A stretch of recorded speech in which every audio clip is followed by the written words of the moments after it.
안녕하세요. 케빈의 알기 쉬운 스프링 리액티브 웹 애플리케이션즈 강의를 진행하고 있는 케빈입니다. 이번 시간부터는 리액터에서 사용되는 오퍼레이터, 즉 연산자에 대해서 살펴보겠습니다.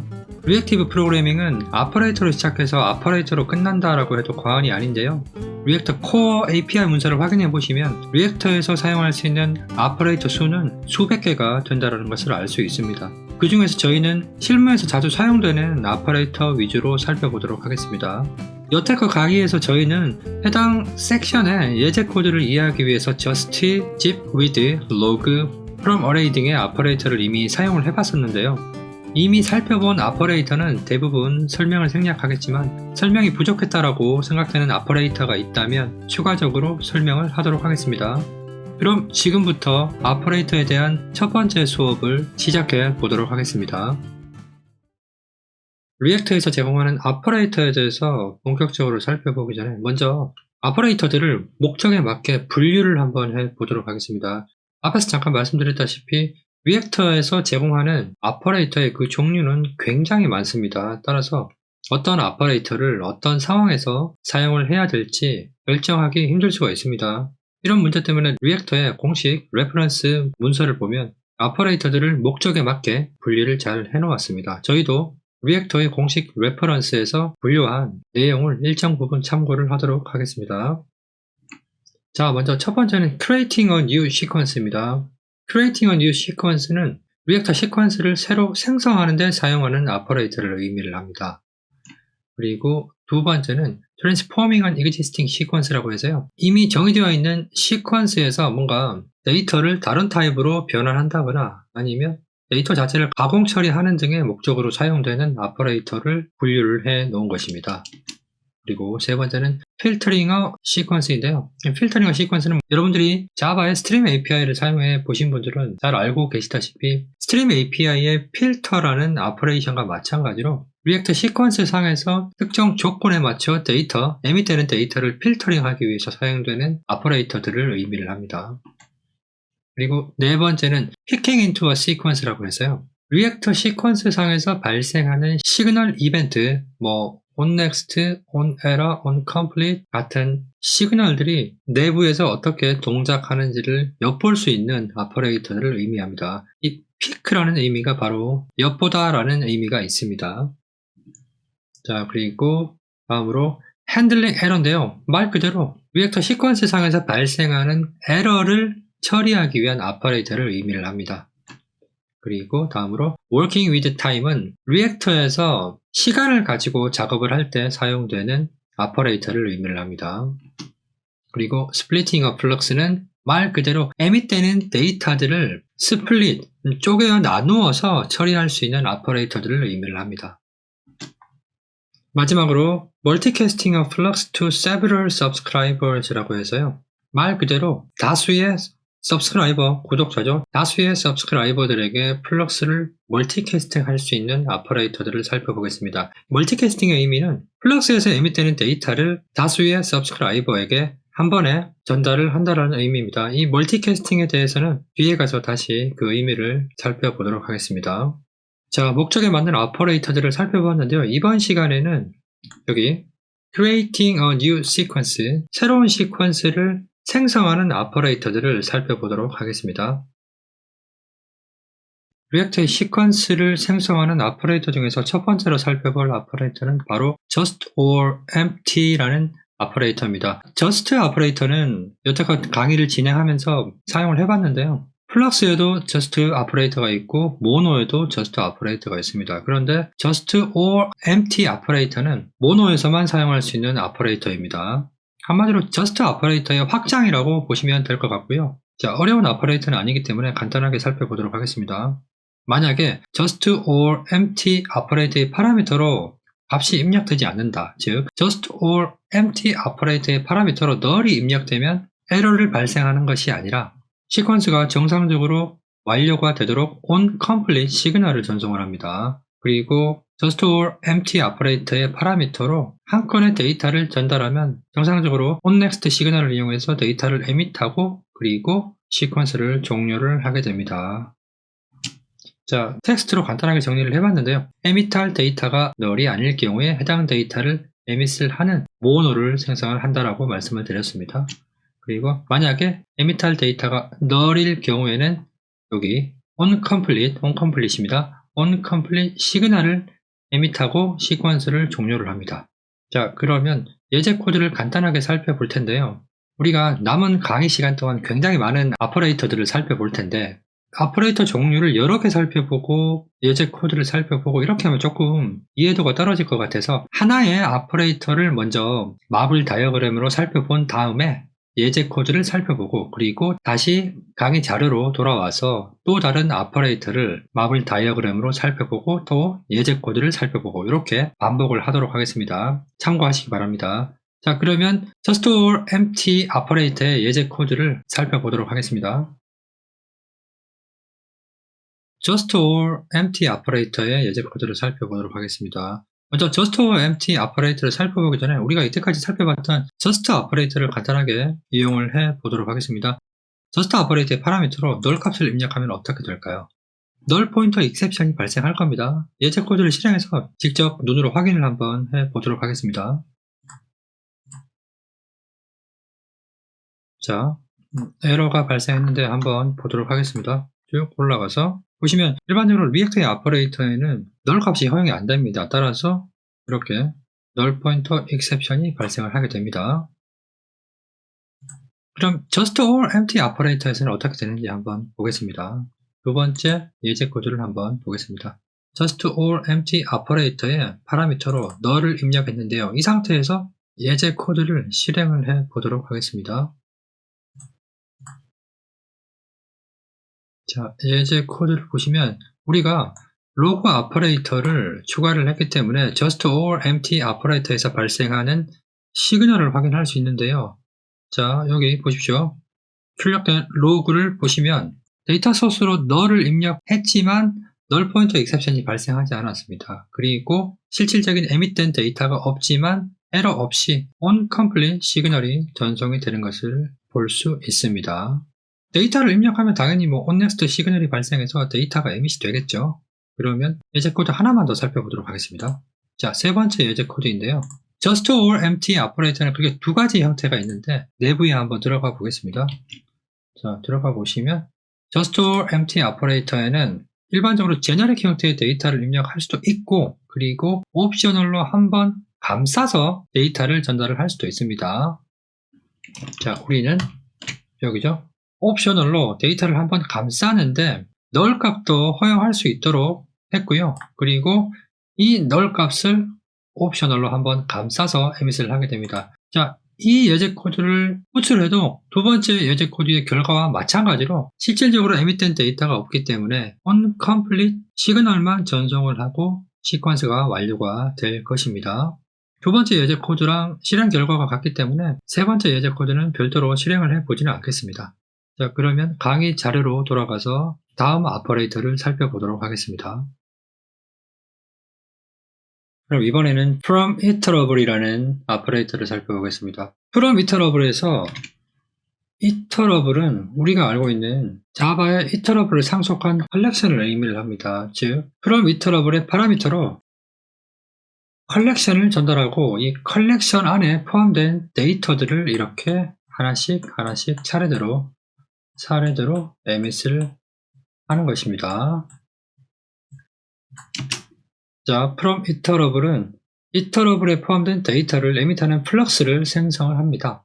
그리고 즉 자바에서 제공하는 iterable을 상속한 컬렉션의 구현 객체를 from iterable의 파라미터로 전달을 합니다. 자, 그러면 from iterable의 예제 코드를 간단하게 살펴보도록 하겠습니다. 먼저 샘플 데이터의 coin names라는 샘플 데이터를 보도록 하겠습니다. 자, 6개의 암호화폐 이름을 가지는 리스트를 정의했고요.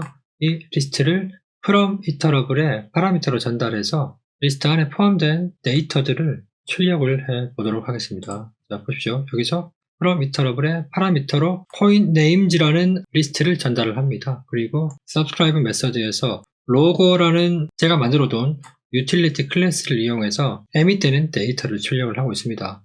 예제 코드를 한번 출력해 볼까요? 자, 보시면 코인 네임즈라는 리스트 안에 포함된 6개의 데이터를 에밋을 하고 있는 것을 볼 수 있습니다. 로고라는 유틸리티 클래스를 잠깐 살펴보면요.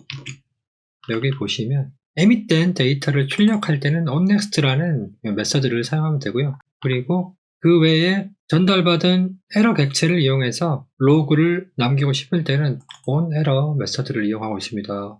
기타 업스트림 쪽에서 전송되는 시그널에 해당되는 로그를 출력할 수 있으니까 여러분들이 직관적으로 사용을 할 수 있을 거라고 생각을 합니다. 자, 그러면 두 번째 from iterable의 예제 코드를 살펴보겠습니다. 이번에는 코인즈라는 샘플 데이터를 확인을 한번 해보도록 하겠습니다.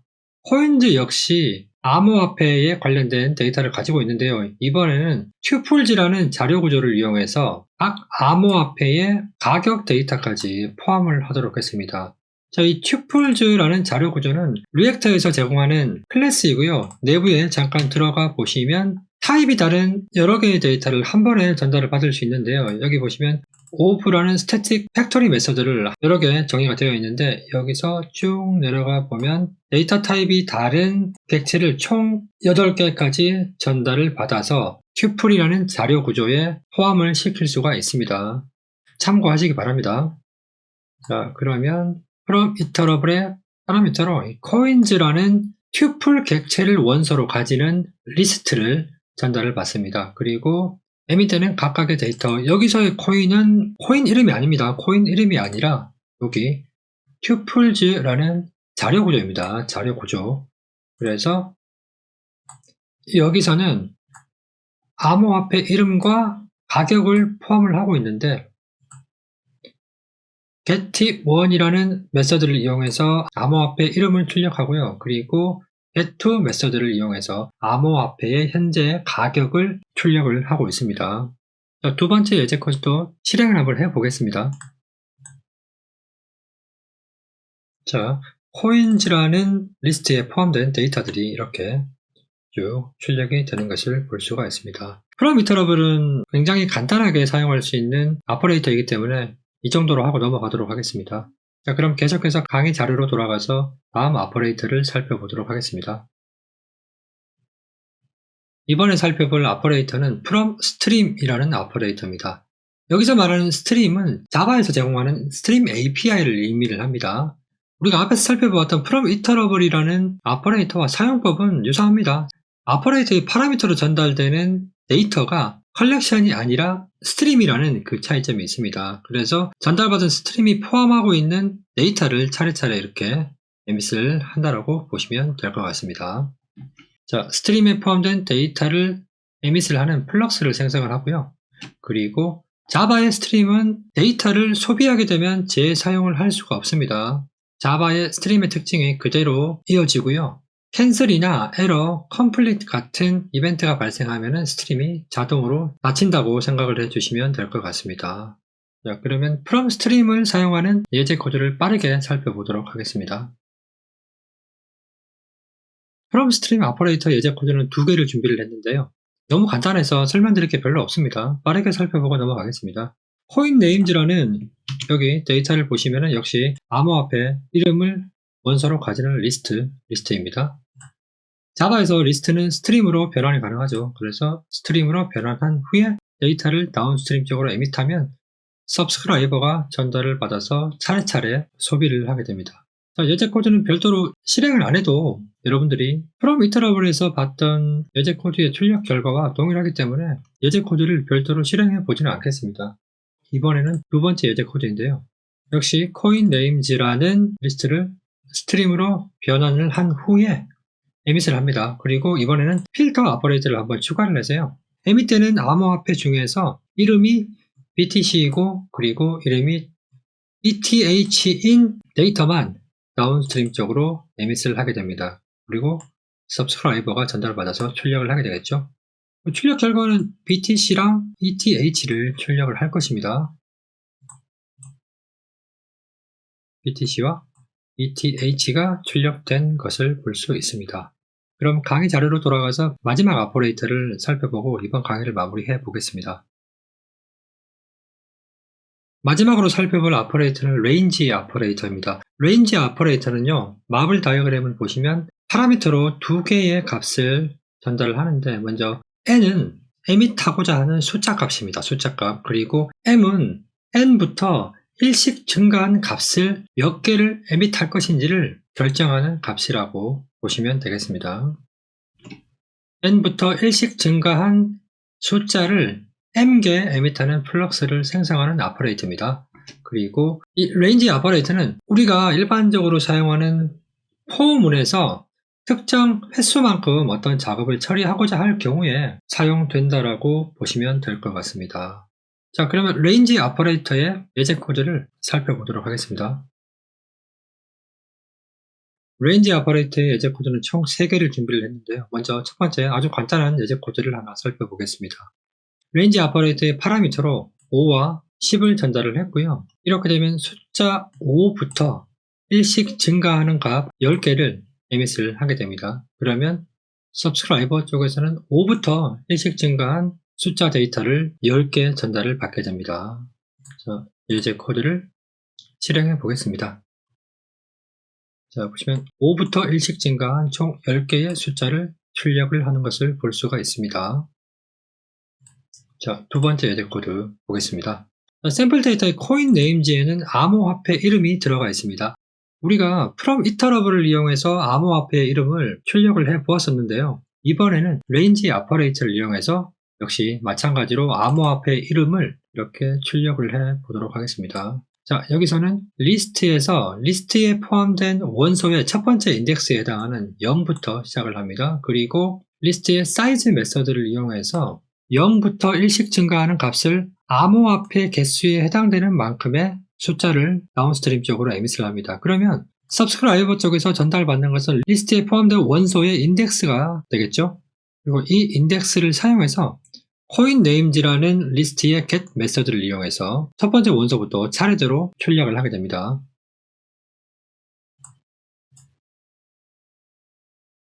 예제 코드를 실행하면 from iterable을 사용했을 때와 마찬가지로 암호화폐 이름을 이렇게 출력을 하는 것을 볼 수가 있습니다.